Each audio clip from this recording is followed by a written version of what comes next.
तो चलिए दादी माँ की दो कहानियों को जानते हैं जिनसे हम अच्छी सीख ले सकते हैं।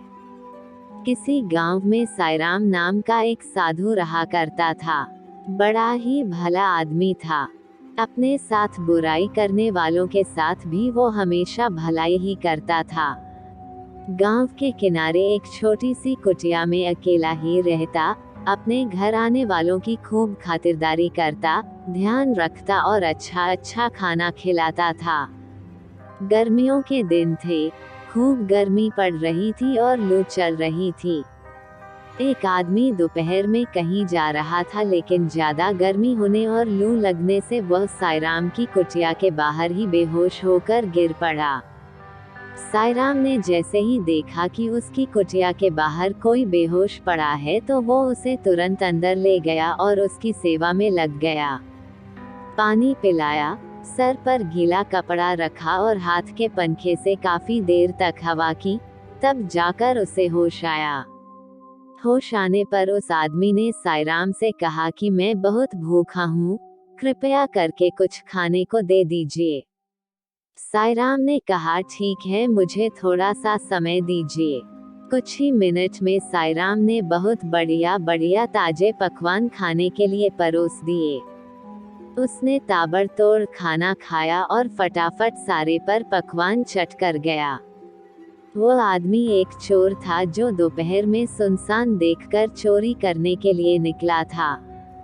खाना खाने के बाद चोर को इस बात की हैरानी हुई कि साईराम ने इतनी जल्दी खाना कैसे तैयार कर लिया। उसने साईराम से पूछा, महाराज जी, यह बताएं, आपने इतने कम समय में खाना कैसे तैयार कर लिया। साईराम ने चोर को बताया कि मेरे पास एक चमत्कारी थाली है।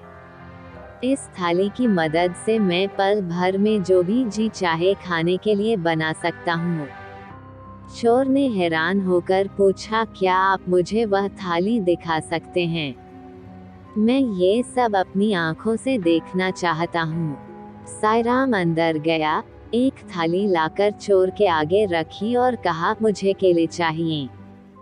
थाली तुरंत केलों से भर गई। चोर हैरान रह गया और उसके मन में थाली के लिए लालच पैदा हो गया।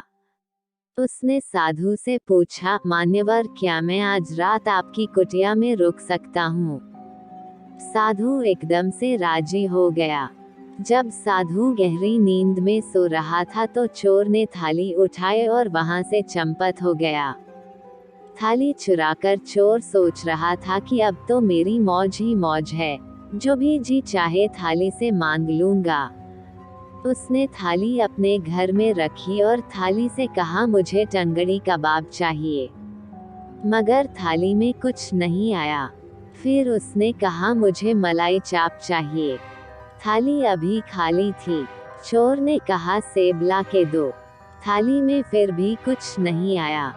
चोर को जितनी भी खाने की चीजों के नाम याद थे उसने सब बोल डाले, लेकिन थाली खाली की खाली ही रही।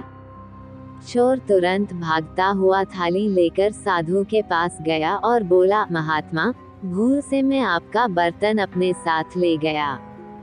मुझे माफ कीजिए, अपना बर्तन वापस ले लीजिए। साईराम बिल्कुल नाराज नहीं हुआ। बर्तन लेकर साईराम ने उसी समय कई अच्छे पकवान बर्तन से देने को कहा और बर्तन में तुरंत वह आ गए।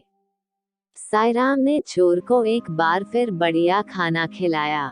चोर फिर हैरान हो गया और अपनी उत्सुकता को रोक नहीं पाया। उसने साधु से पूछा, महाराज, जब ये बर्तन मेरे पास था तब इसने कोई काम नहीं किया।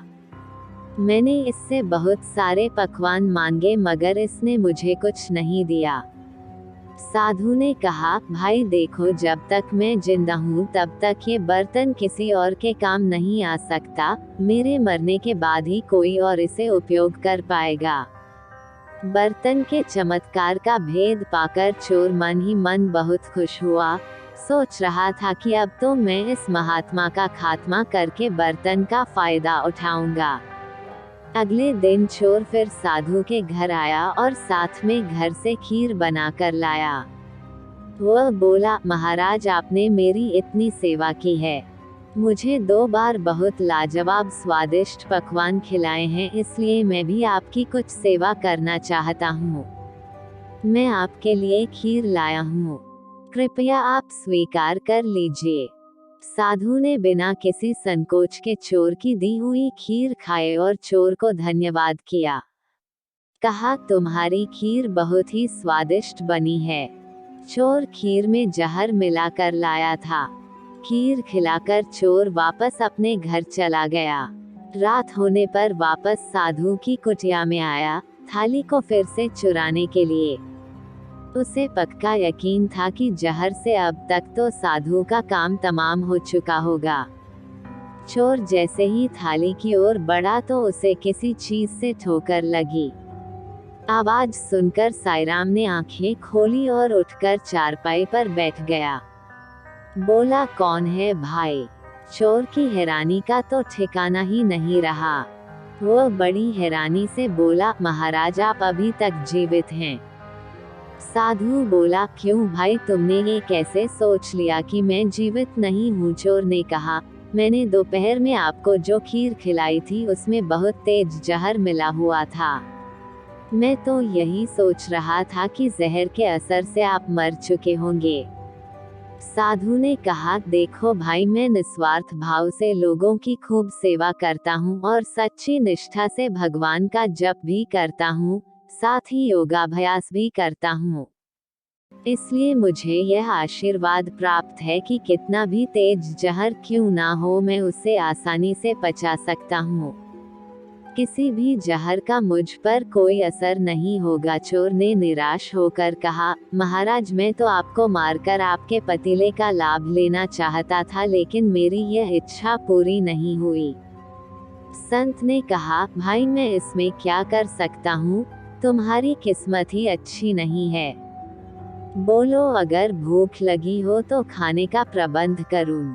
चोर बड़ा शर्मिंदा हुआ, बोला, महाराज मैं तो आपको धोखे से मारना चाहता था, मगर फिर भी आपने मुझसे नफरत नहीं की। उल्टा आप तो मेरे साथ बहुत अच्छा व्यवहार कर रहे हैं। ये बात मुझे बहुत ही अजीब सी लग रही है। साधु ने कहा, भाई इसमें क्या अजीब बात है? अच्छाई करना मेरी आदत है, बुराई करना तुम्हारी आदत है। तुम बुराई करना नहीं छोड़ पा रहे, मैं अच्छाई करना नहीं छोड़ सकता। तुम अपनी आदत से लाचार हो, मैं अपनी आदत से लाचार हूँ।